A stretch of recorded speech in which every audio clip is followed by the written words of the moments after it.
ஜோஷ வந்து தானே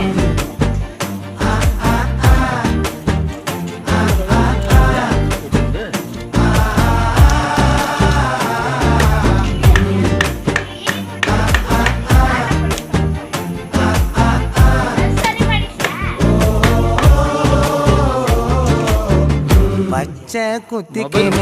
உன்னோட பேர வலியில குச்சேலி 10,000 வீர பச்சை குத்திக்கின